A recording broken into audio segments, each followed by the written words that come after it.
Hello friends, welcome back to my channel Bongchasti. কেমন আছো তোমরা সবাই? আশা করছি সবাই খুব খুব খুব ভালো আছো। আমিও খুব ভালো আছি। তো আজকের ভিডিওটা মেইনলি আমি বলতে পারো একই টপিক নিয়েই এসছি। তো প্রথমে বলি যে তোমরা অনেকে জিজ্ঞাসা করছো যে দিশানি কেমন আছে, দিশানির কি হয়েছে।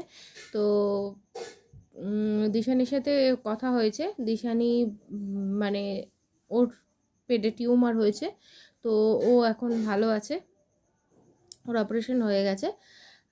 তো এবার তোমরা সবাই জিজ্ঞাসা করবে প্রীতম ভাই দেখতে গেছিলো না? প্রীতম ভাই দেখতে যায়নি। আর কেন যায়নি সেটা ভাই জানে, নিশ্চয়ই কোনো কারণ আছে, সেই জন্য যেতে পারেনি। তো সেই যদি জানানোর মনে হয় তবে ভাই অবশ্যই তোমাদেরকে জানাবে, আর যদি জানানোর মনে না হয় তাহলে জানাবে না। তো লাইভে আমি তোমাদেরকে অনেকে আমাকে বলছো তুমি দিশানির পক্ষ নিয়ে কথা বলছো। আমি জানি না তোমরা কোন কান দিয়ে লাইভটা শুনেছো বা কি মন নিয়ে শুনেছো, আমি সত্যি জানি না।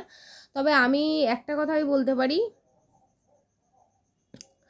আজকে যদি ছোট পাগলি ভাই যদি তার সঙ্গে সংসার করে, তাকে ঘরে তুলে নেয়, সেখানেও আমার কিচ্ছুটি যায় আসে না, কারণ আমি সংসার করব না। অশান্তি হলে তারা ভুগবে, তো তাদের ডিসিশন। যে স্বামী সে বুঝবে সে ওকে তুলবে কি না।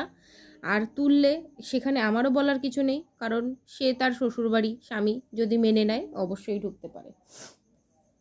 তো না ও ঢুকলে কোনো প্রবলেম। আর দিশানি যদি মনে করে যে আমি প্রীতমের সঙ্গে আমার যে ভুল বোঝাবুঝি সেগুলো মিটিয়ে নিয়ে আমি প্রীতমের সঙ্গে সম্পর্ক রাখবো, বা আমি সব কিছু মিটিয়ে নিয়ে প্রীতমের সঙ্গে আবার একই সঙ্গে থাকতে চাই, যদি প্রীতম সেটা অ্যালাউ করে ওর সঙ্গে থাকবে, তাতেও আমার কোনো আপত্তি নেই। মেন কথা হচ্ছে আমি বাবু কোনো মানে ঈশ্বর প্রদত্ত জিন নই যে আমি আসবো এক তুড়ি মেরে দুজনের মধ্যে রিলেশনটা ঠিক করে দেবো, এক তুড়ি মেরে ওকে সাইড করে দেবো। আমি কেউ নই। যার লাইফ আলটিমেটলি ডিসিশন তার, কারণ তেজপাতা তার জীবনটা হচ্ছে, মানে প্রীতমের জীবনটা তেজপাতা হচ্ছে প্রীতমের জীবনটা। দুদিন আগে আমি গাড়ি ছেড়ে বেরিয়ে যাচ্ছি, এই ওই সেই, আবার তো খবর পেলাম সে আবার বাড়িতেই ঢুকেছে। তার মা বাবা তো এত বড় চোতা নিয়ে, এত বড় ফর্দ নিয়ে 84টা সিগনেচার নিয়ে বসে গেছিলো, 80টা না 84টা সিগনেচার নিয়ে। মেয়েকে আর বাড়িতে ঢুকতে দেবে না, শুনলাম নাকি মেয়ে বাড়িতে আছে। কি বলবো, কে যে কোথা থেকে খেলছে, মাঝখান থেকে প্রীতমের জীবনটা তেজপাতা হয়ে যাচ্ছে, সাথে দিশানিরও। তো সেই জায়গা থেকে একটা কথা বারবার বলেছি, বারবার বলছি, কেউ আমাকে বলো না দিশানি প্রীতমকে এক করে দাও, দিশানি প্রীতমকে এক করে দাও। এটা আমার হাতে নেই, এটা দিশানির ব্যাপার, প্রীতমের ব্যাপার। ওরা যদি একে অপরের সামনাসামনি এসে সব ক্লিয়ার না করতে চায়, সেখানে আমি কেউ হই না যে ওদেরকে বলবো তোরা সব এক হয়ে যা, এক হয়ে যা, এক হয়ে যা। আমাকে যদি ওরা জিজ্ঞাসা করে আমি তো বলবো তোরা দুজন আলাদা থাক, নিজেদেরকে টাইম দে, অবশ্যই সেটাই বলবো। যেইভাবে ওদের রিলেশনের ওপর একের পর এক আঘাত আসছে, একের পর এক মানুষ চড়াও হচ্ছে, তো সেই জায়গা থেকে আমার একটাই কথা, দূরে থাক, ভালো থাক। পরবর্তীকালে যদি মনে হয় একসঙ্গে থাকতে পারবি তখন চিন্তা ভাবনা করিস, কিন্তু আমার কথাতে তো কিছু হবে না। ওরা ওদের লাইফ ওরা ভালো বোঝে। আর আমি কবিতা কাকিমার লাইভে গিয়ে যেহেতু বলেছিলাম যে আর যাই করো ওকে ঘরে ঢুকিও না, তার মানে কি কবিতা কাকিমা ঘরে ঢোকাবে না বা প্রীতম ঘরে ঢোকাবে না? কোনো সময়ই না। অনেকেই তো লাইভে এসে মানে বলে দিশানি ওর লাইফ নষ্ট করেছে, দিশানিকে আর বিশ্বাস করো না, এই করো না, ওই করো না। সেরকমই আমি গিয়ে বলেছিলাম, তবে আমার কথা শুনে কি ওকে ঘরে ঢোকাবে না?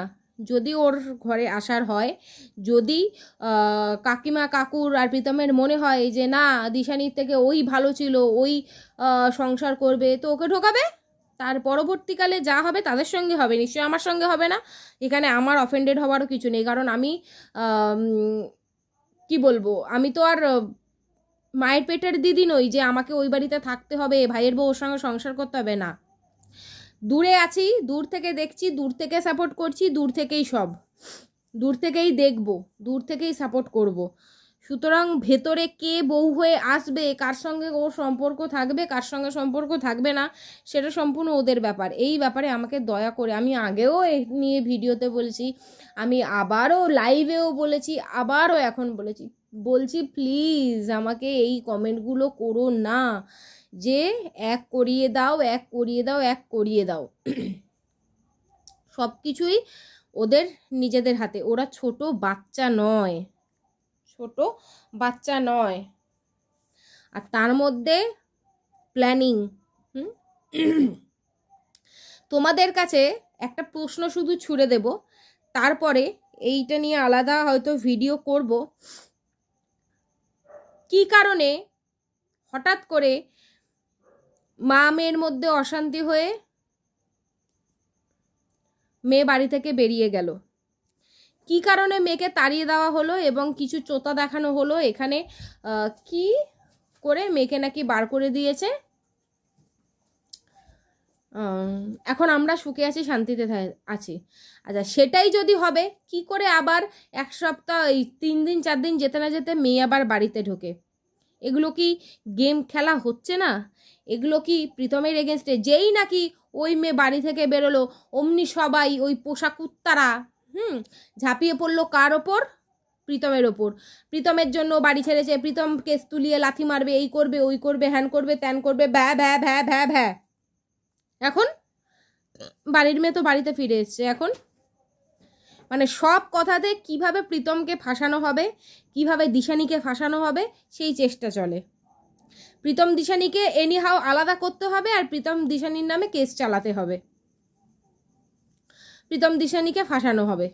এইটাই চলে সারাক্ষণ ওই পাল ফ্যামিলির ওই গোষ্ঠীটার মাথায় হচ্ছে।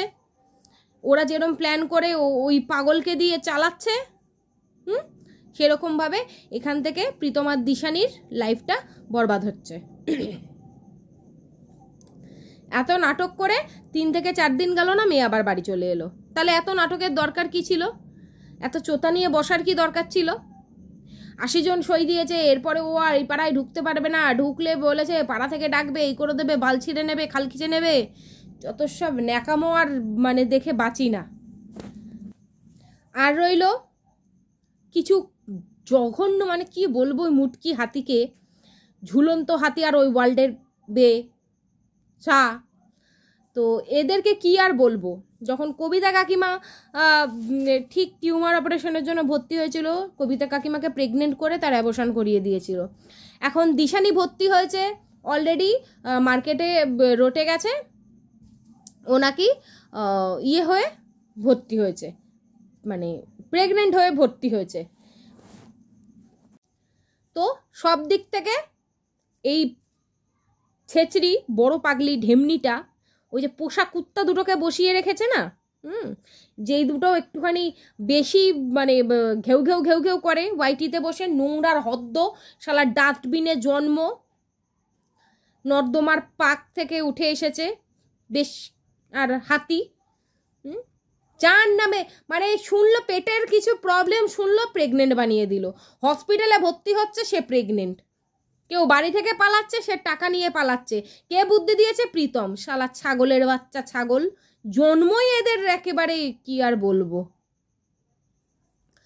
তো এটাই বলবো যে প্ল্যানিং করে, পুরো প্ল্যানিং করে আজকে প্রীতম আর দিশানিকে তিলে তিলে শেষ করছে এই পালের বাচ্চা, পালের গোষ্ঠী।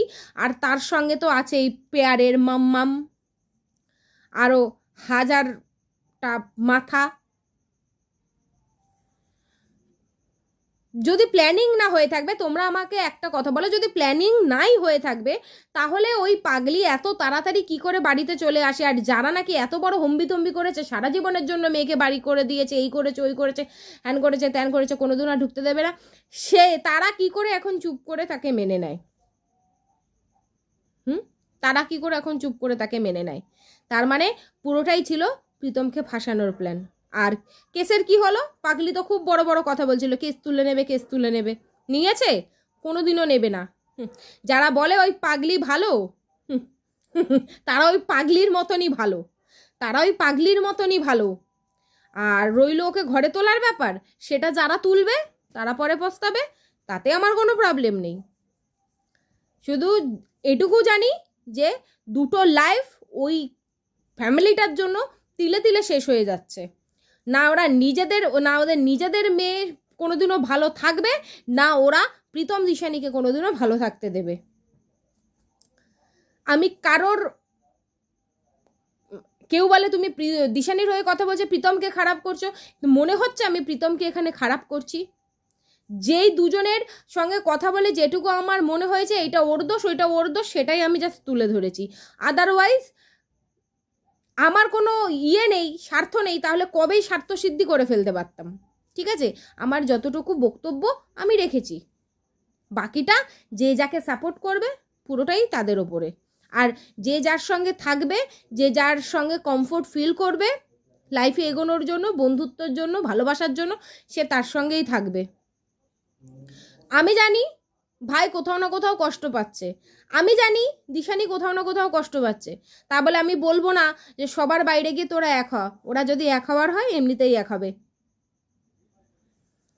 তবে হ্যাঁ, খারাপ লাগে দুটো বাচ্চা ছেলে মেয়ে একসঙ্গে তাদের নিজের জীবনটা এগিয়ে নিয়ে যেতে চাইছে, কিন্তু ক্রমে কোনো সময় এ ফাটল ধরাচ্ছে, কোনো সময় ওরা প্ল্যানিং করছে, কোনো সময় এরা প্ল্যানিং করছে, এ ফাটল ধরাচ্ছে, ওর জীবন নষ্ট করছে। তো চলো সবাই ভালো থেকো, সুস্থ থেকো, এটুকুই জানানোর ছিল। দিশানি ভালো আছে, দিশানির অপারেশন হয়েছে টিউমার, তো হয়তো কাল পরশুর মধ্যে, পরশু দিন হয়তো ছুটি দিয়ে দেবে, ভালো আছে। তবে কষ্ট পেয়েছে যেহেতু ভাই দেখতে যায়নি, তবে ভাই এমনি তো আর দেখতে যায়নি, নিশ্চয়ই নিজের তরফ থেকে সেরকম কোনো কিছু প্রবলেম ছিল সেজন্যই যায়নি।